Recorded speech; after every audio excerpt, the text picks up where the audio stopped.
Saya melalui ini ingin menegaskan, khususnya bagi umat Islam, bahwa dalam kehidupan berbangsa, bernegara, dan konteks ibadah berjamaah, kita memiliki wakil di Majelis Ulama Indonesia untuk memberikan pandangan dan solusi bagi persoalan keumatan, sehingga tidak setiap orang bisa memberikan fatwa pada situasi-situasi yang dibutuhkan wakil umat untuk memberikan pandangan. Dan dalam hal ini, di tangan saya saat ini telah ada keputusan fatwa dari Majelis Ulama Indonesia. Setidaknya ada 10 lembar di sini. Yang penting saya ingin sampaikan mesti dibaca dengan detail, teliti, dan dipahami oleh umat sehingga pelaksanaannya bisa sempurna seperti yang disampaikan.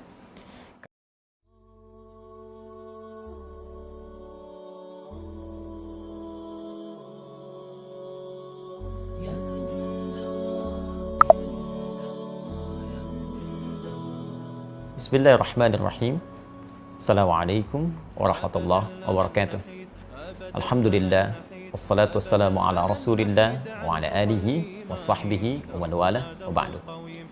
Saudara-saudariku, saya Adi Hidayat ingin menyapa dan mendoakan Anda semua. Kita semoga senantiasa disehatkan oleh Allah Subhanahu wa taala, diberikan kemudahan dalam beraktivitas dan diberkahi dalam setiap aktivitas kita. Hari-hari ini telah masuk banyak pertanyaan, pesan kepada kami terkait dengan pelaksanaan ibadah dalam kondisi tersebarnya wabah, khususnya terkait dengan COVID-19 atau virus corona. Saya melalui ini ingin menegaskan, khususnya bagi umat Islam, bahwa dalam kehidupan berbangsa, bernegara, dan konteks ibadah berjamaah, kita memiliki wakil di Majelis Ulama Indonesia untuk memberikan pandangan dan solusi bagi persoalan keumatan, sehingga tidak setiap orang bisa memberikan fatwa pada situasi-situasi yang dibutuhkan wakil umat untuk memberikan pandangan. Dan dalam hal ini, di tangan saya saat ini telah ada keputusan fatwa dari Majelis Ulama Indonesia. Setidaknya ada 10 lembar di sini. Yang penting saya ingin sampaikan mesti dibaca dengan detail, teliti, dan dipahami oleh umat sehingga pelaksanaannya bisa sempurna seperti yang disampaikan. Karena kami menduga ada sebagian informasi ini yang sampai, sebagian tidak sampai, sehingga menyebabkan kegelisahan, kepanikan, ketidaktahuan, bahkan ketidaksempurnaan dalam menunaikan ibadah yang dimaksudkan. Saya mohon izin untuk bisa berkontribusi menyampaikan fatwa ini sehingga bisa lebih meluas dengan baik, dipahami oleh masyarakat, dan bisa kita amalkan sesuai dengan ketentuan syariat agama kita. Fatwa Majelis Ulama Indonesia nomor 14 tahun 2020 tentang penyelenggaraan ibadah dalam situasi terjadi wabah COVID-19. Ya, bismillahirrahmanirrahim. Komisi Fatwa Majelis Ulama Indonesia MUI setelah menimbang dan seterusnya, mengingat dan seterusnya. Jadi di sini ada adab atau kaidah-kaidah fatwa yang memang mesti disusun demikian, dan ini sudah standar dari mulai pertimbangan kasusnya seperti apa, mengingat ini terkait dengan dasar hukumnya, baik firman Allah ataupun hadis-hadis Nabi Sallallahu Alaihi Wasallam. Jadi nanti Anda bisa lihat dasar dalil argumentasinya, karena seorang alim, apalagi kumpulan semuanya menjadi ulama, tentu tidak akan berfatwa sembarangan kecuali mengacu pada dasar hukum.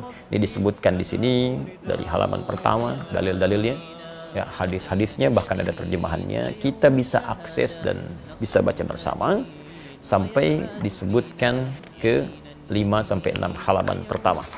Ya, 5 halaman masih dalil. Ini fase mengingat sampai di halaman ke-6 memperhatikan. Nah, jadi ada dalil sampai 6 halaman, Al-Quran, hadis, kemudian kaidah-kaidah fikih, usul fikih. Nah, jadi tidak boleh sembarangan orang ngasih fatwa. Kalau tak tahu kaidah, jangan memberikan fatwa. Jadi Al-Quran sumber hukum, hadis sumber hukum. Bagaimana sumber itu menjadi produk hukum? Ada kaidah. Nah, sehingga menjadi produk fikih yang bisa kita amalkan bersama. Ini kaidahnya disebutkan. Kemudian memperhatikan pendapat-pendapat ulama. Jadi merujuk sehingga semua keilmuan ini aspeknya punya sanad, bersambung kepada ulama-ulama sebelumnya, yang mendekati kepada isyarat-isyarat Nabi sallallahu alaihi wasallam. Jadi penting merujuk kepada ulama-ulama untuk mengamalkan hadis Nabi, ya, wa innamal ulama warathatul anbiya, dan ulama itu pewaris Nabi, ya, para nabi, khususnya Nabi Muhammad sallallahu alaihi wasallam. Jadi setelah kemudian memperhatikan pendapat para ulama sebelumnya, kasus-kasus yang terjadi sebelumnya, karena penanganan wabah kekinian itu tidak akan pernah terlepas dari situasi wabah di masa lalu yang pernah terjadi, dan bagaimana penanganan fikihnya, dari situ kemudian dirujuk sampai keluarlah di halaman ke-8 tentang fatwa hukumnya, menetapkan. Saya mohon izin untuk masuk ke dalam langsung fatwanya dan langsung membacakan sehingga kita mengetahui dengan baik. Memutuskan menetapkan fatwa tentang penyelenggaraan ibadah dalam situasi terjadi wabah COVID-19. Ini penting dibaca secara keseluruhan. Pertama, ketentuan umum. Ya, dalam fatwa ini yang dimaksud dengan COVID-19 adalah coronavirus disease, ya, penyakit menular yang disebabkan oleh coronavirus yang ditemukan pada tahun 2019. Di fatwa ini terkait dengan wabah virus corona atau COVID-19. Kedua, ketentuan hukum. Jadi tadi ketentuan umumnya untuk memberikan batasan bahwa fatwa ini dikeluarkan hanya terkait dengan masalah ini saja. Bagaimana ketentuan hukumnya? Tolong perhatikan dengan baik. Di sini ada 9 poin. Ingat betul. Jadi bukan 1-2 yang Anda cuplik lantas Anda sampaikan atau sebarkan atau di broadcast atau memberikan dasar kepada MUI, tapi sebagian saja yang dicuplik. Itu pun penting dipertimbangkan kembali. Saya bacakan satu-satu. Satu, setiap orang wajib melakukan ikhtiar, menjaga kesehatan, dan menjauhi setiap hal yang dapat menyebabkan terpapar penyakit, karena hal itu merupakan bagian dari menjaga tujuan pokok beragama, atau ad-darurat al-khams, ya, ad-daruriyah al-khams. Ini bagian pertama. Jadi meminta kita semua berikhtiar, jaga kesehatan kita, jaga baik-baik kondisi kita. Kalau kita mengambil kepada bagian-bagian sebelum yang disampaikan, jelas sekali ada anjuran langsung dari Nabi, kalau sudah tahu wilayah yang terjangkit jangan masuk ke situ, dari wilayah itu jangan keluar. Ya, ini bagian dari menjaga kehidupan kita, dan nanti turunannya kita akan lihat seperti apa proses yang dimaksudkan. Ad-daruriyatul khams, jadi ada 5 aspek tujuan pokok syariat, ya, yang harus kita jaga. Yang pokok pertama adalah hifdzun nafsi, menjaga jiwa. Jadi jangan sampai kita mencari harta, mencari kehidupan, ya, mencari segala hal yang menyenangkan, tapi lupa bahwa ada yang membahayakan dalam kehidupan kita. Saya tidak akan banyak menafsirkan, kita sudah pahami. Jadi kedua, ini yang paling penting, orang yang telah terpapar virus corona wajib menjaga dan mengisolasi diri agar tidak terjadi penularan kepada orang lain. Saya ulang, orang yang telah terpapar virus corona wajib menjaga dan mengisolasi diri agar tidak terjadi penularan kepada orang lain. Baginya, sholat Jumat dapat diganti dengan sholat zuhur, karena sholat Jumat merupakan ibadah wajib yang melibatkan banyak orang, sehingga berpeluang terjadinya penularan virus secara massal. Baginya, haram melakukan aktivitas ibadah sunnah yang membuka peluang terjadinya penularan, seperti jamaah sholat 5 waktu atau rawatib, sholat tarawih, dan id di masjid atau tempat umum lainnya, serta menghadiri pengajian umum dan tabligh akbar. Jelas poin yang kedua. Jadi kalau memang sudah ada diketahui positif atau bahkan kemungkinan kuat suspek yang diduga sangat kuat terkait dengan corona, maka ini jelas, ya, fatwanya sangat jelas, jangan melibatkan diri dalam proses pelaksanaan ibadah berjamaah, baik Jumat, sholat fardu ditunaikan berjamaah di masjid, atau sholat-sholat sunnah yang ditunaikan dengan sifat berjamaah terbuka. Fatwa ini sangat jelas, mudah dipahami, landasan hukumnya kuat. Bahkan kalau boleh kita memberikan bandingan yang sangat ringan, dalam situasi badai saja, ada hujan lebat, dingin, ya, itu bahkan muadzin mengumandangkan azan dengan satu kalimat membolehkan masyarakat untuk sholat di rumah karena khawatir terkena badai ketika akan ke masjid. Maka bagaimana dengan kondisi orang tertular virus dan bisa menularkan pada orang lain?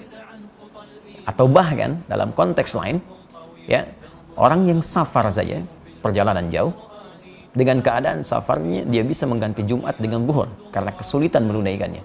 Maka bagaimana dengan orang terkena virus yang membahayakan pada dirinya dan bahkan membahayakan orang lain di sekitarnya. Ini sangat mudah dipahami dan tidak perlu banyak ditafsirkan. Jadi kalau memang dampaknya pada wilayah yang sudah terjangkiti, kemudian orangnya diketahui banyak di situ terkena virus juga, maka hukum menunaikan ibadahnya itu bisa diganti dari yang aspek berjamaah di masjid, bahkan Jumat menjadi berjamaah di rumah, atau mungkin Jumat diganti dengan zuhur sesuai dengan fatwa yang disampaikan. Tapi fatwanya belum selesai sampai di sini. Jadi kalau kita mengambil yang kedua ini saja, maka nanti akan banyak ditafsirkan dengan ya, masjidnya ditutup, Jumatnya tidak ditunaikan, ya baru secara umum. Sedangkan kondisi belum selesai disampaikan. Ya, fatwa nomor 3, orang yang sehat dan yang belum diketahui atau diyakini tidak terpapar COVID-19 harus memperhatikan hal-hal sebagai berikut. A. Dalam hal ia berada di suatu kawasan yang potensi penularannya tinggi atau sangat tinggi, berdasarkan ketetapan pihak yang berwenang, maka ia boleh meninggalkan sholat Jumat dan menggantikannya dengan sholat zuhur di tempat kediaman, serta meninggalkan jamaah sholat 5 waktu atau rawatib, tarawih, dan id di masjid atau tempat umum lainnya. Jadi kalau poin 2 tadi khusus bagi yang terkena, maka yang poin ketiga A itu menunjuk kepada kita yang tidak terkena, tapi kita tinggal di wilayah yang diduga banyak terjangkit dan menyebar virus corona, sehingga menjadikan kita khawatir kalau keluar itu bisa terdampak, terkena, dan bahkan berpotensi menularkan pada yang lain. Dan ini pun sangat dipahami. Jadi kalau Anda tinggal di wilayah-wilayah tertentu yang memang informasi dari pemerintah setempat menyampaikan ini sudah darurat, sudah bahaya, diketahui kemudian tersebar, maka hukum fatwa ini berlaku. Ya, dan jangan dipaksakan. Sholat di rumah, ya itu biasa saja. Jadi kalau kita tidak sholat di masjid, itu biasa. Ya, dalam kondisi seperti poin nomor 3A ini. Yang tidak boleh itu tidak sholat. Itu poin pentingnya. Jadi kalau memang di tempat kita ditemukan situasi, diketahui banyak terjangkit, jangan paksakan situasi datang ke masjid. Ya, bahkan boleh Jumatnya gugur dan diganti dengan zuhur.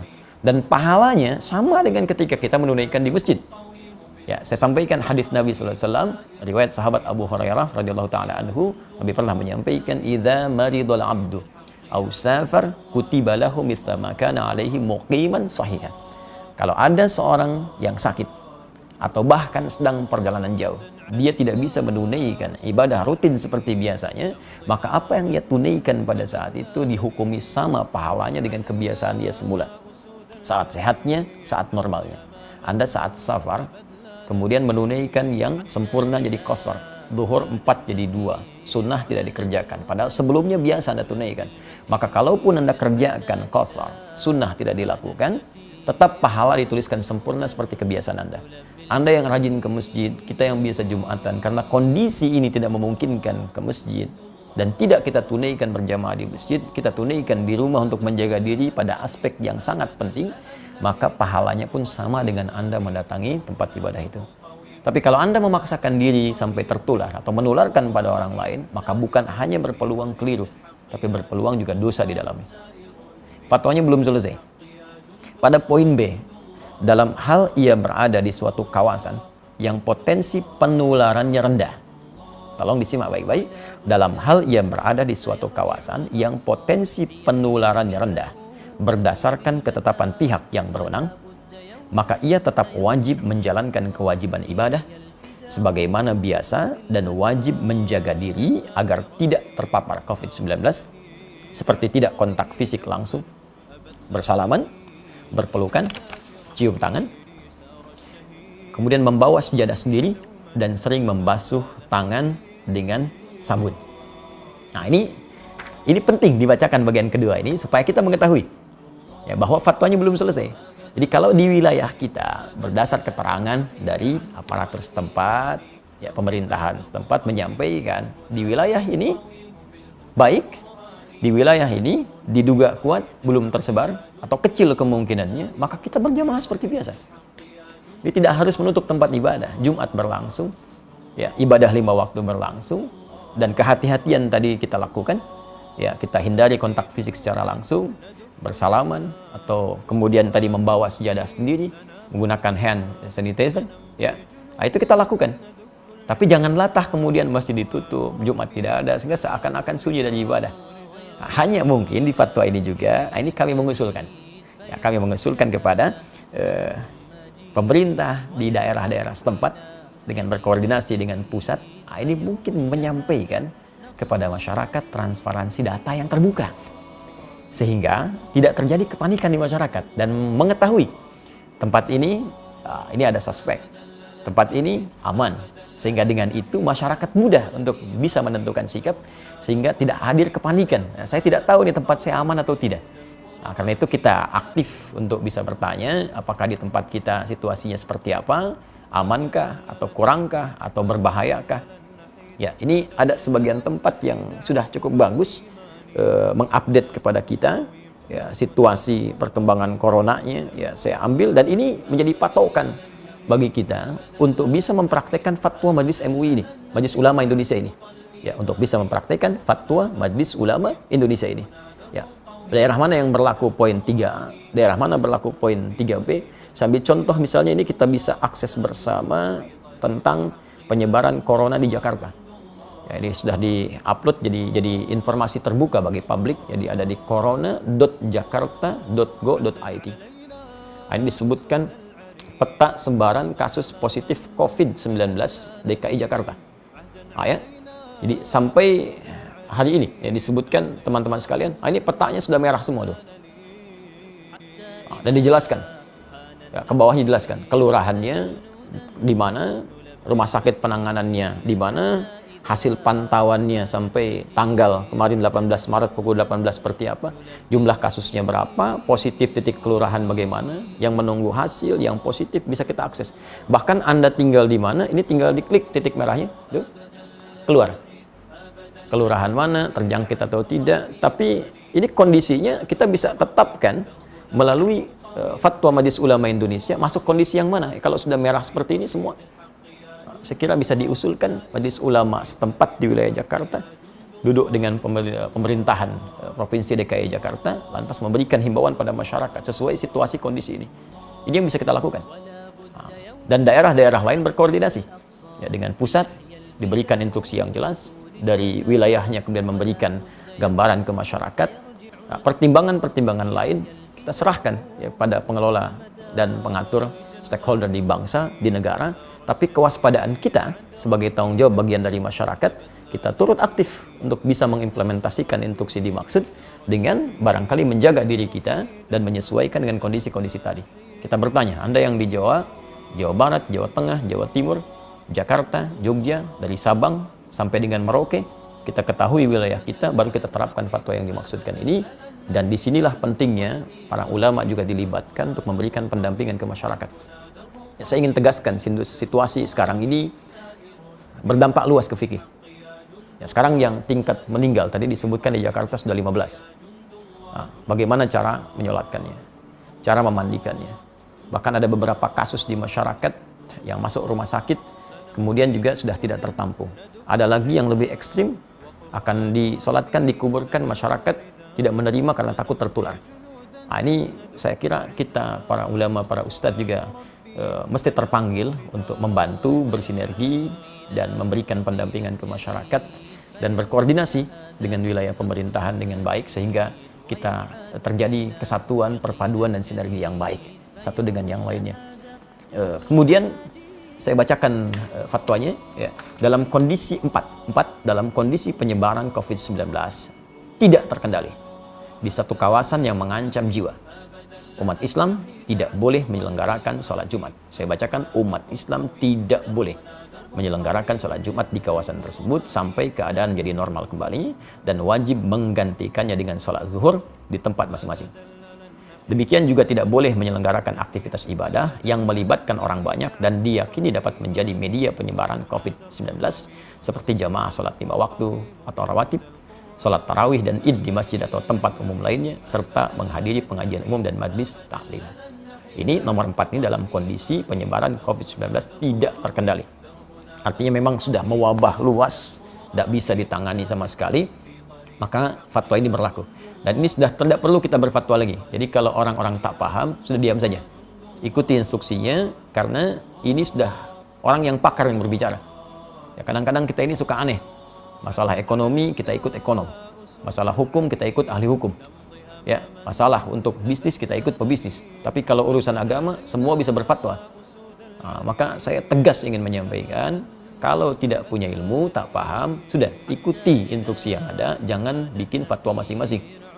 Nah, jangan sampai Anda bisa mengatakan misalnya, mohon maaf, ini kan bagian dari ibadah itu wajib kalau wafat sedang dalam keadaan sholat. Wafat itu tidak ada kaitan dengan virus atau yang lain. Kalau sudah tiba ajal ya wafat. Tapi ketentuan syariat mesti kita ikuti. Nabi saja meminta kita untuk menjaga diri. Anda bukan Nabi, bukan Rasul, menganjurkan sesuatu yang bertentangan. Maka itu sangat hal yang tidak diharapkan. Mohon izin saya meneruskan. 5. Dalam kondisi penyebaran COVID-19 terkendali. Nah ini, tolong catat juga ini. Dalam kondisi penyebaran COVID-19 terkendali, umat Islam wajib menyelenggarakan sholat Jumat dan boleh menyelenggarakan aktivitas ibadah yang melibatkan orang banyak seperti jamaah sholat 5 waktu atau rawatib, sholat tarawih dan id di masjid atau tempat umum lainnya, serta menghadiri pengajian umum dan majlis taklim dengan tetap menjaga diri agar tidak terpapar COVID-19.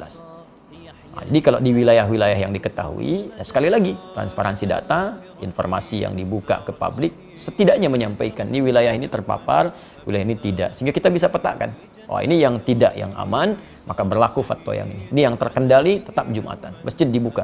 Jadi jangan sampai syiar-syiar ibadah itu hilang, tertutup.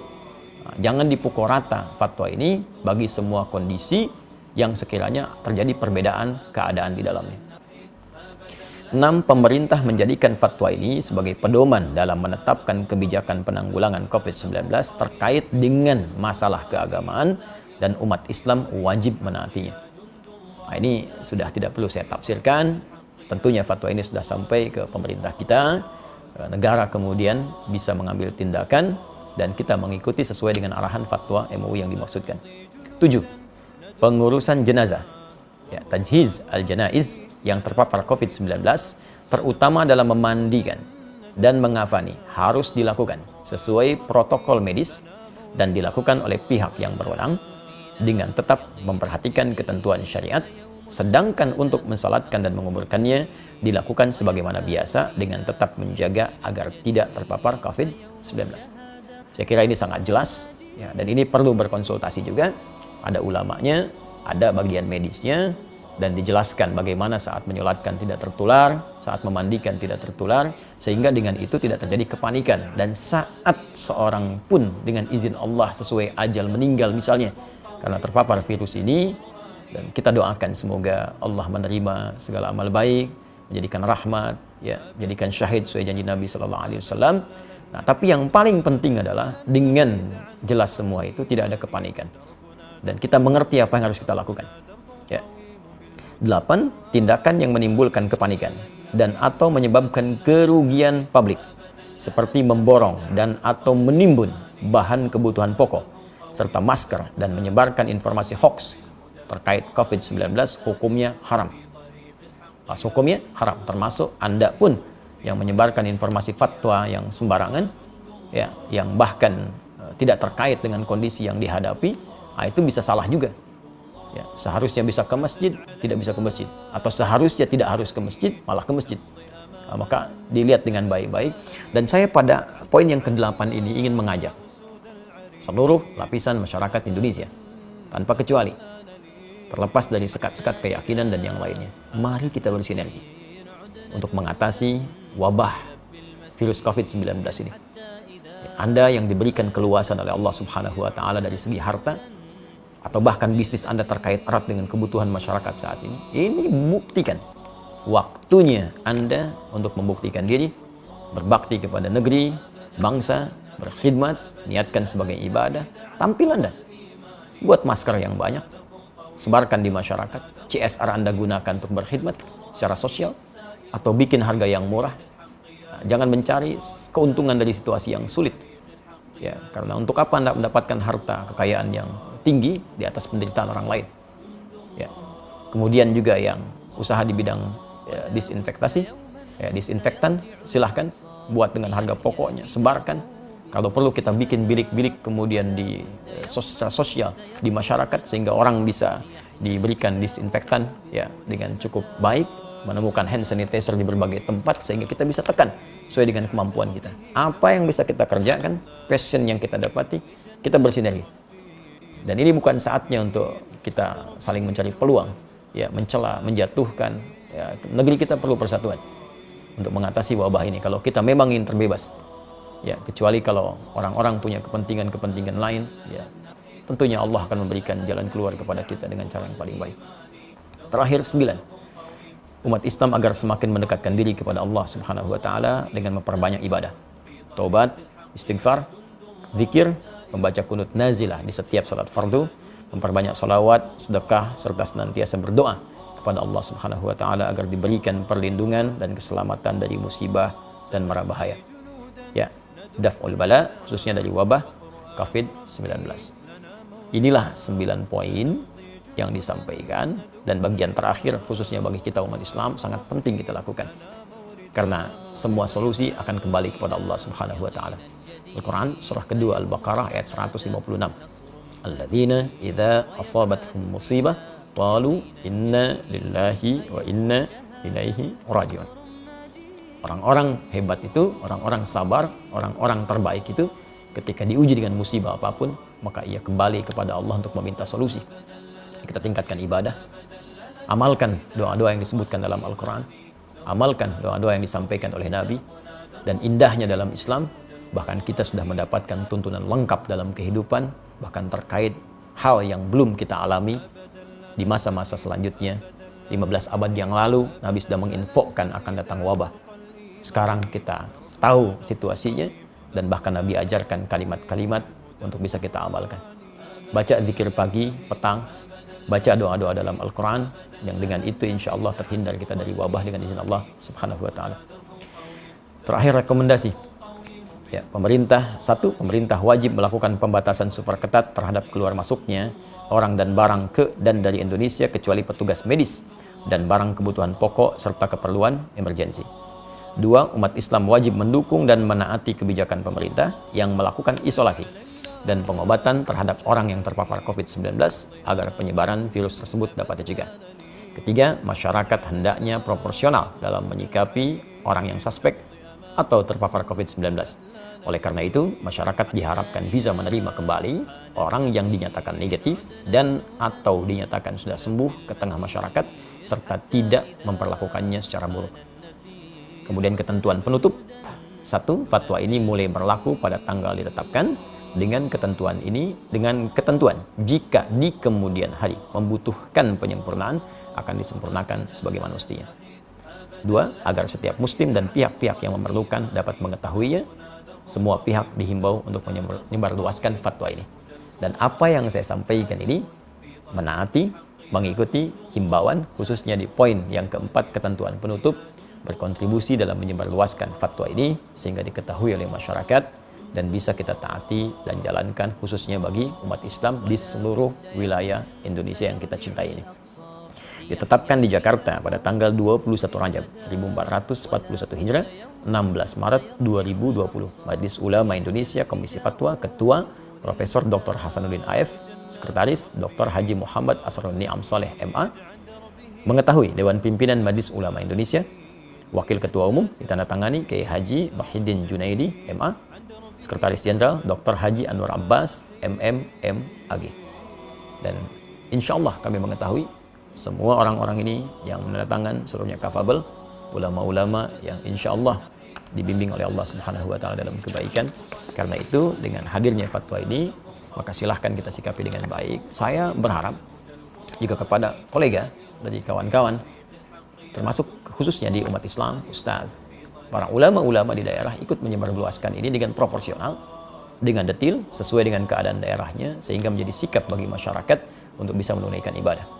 Dan saya juga menghimbau kepada pemuka-pemuka di agama lain, saudara-saudariku sebangsa dan setanah air, ya, agar sama-sama kita bersinergi, menyampaikan kepada umatnya, menyampaikan kepada masyarakat juga di bawah binaan dan bimbingannya, agar senantiasa bisa menjaga diri, kesehatan sesuai dengan instruksi yang kita dapati, dan bisa menyatukan kita dalam suasana kebangsaan yang utuh, baik, dan semoga Allah membebaskan kita dari wabah COVID-19 ini dan memberikan hikmah-hikmah terbaik kepada kita. dalam situasi yang sulit akan tampil orang-orang yang hebat, orang-orang yang jelas cintanya kepada bangsa, kepada negara, dengan memberikan kontribusi-kontribusi yang positif. Tapi di saat ini pun akan tampak orang-orang yang memang tak peduli, orang-orang yang hanya menumpang kehidupan yang mungkin tidak kita saksikan dalam kehidupan kita. Tapi di atas semua ini, persatuan lebih penting dengan menghindari segala hal yang bisa merusak tatanan kebangsaan kita. Adi Hidayat untuk semuanya.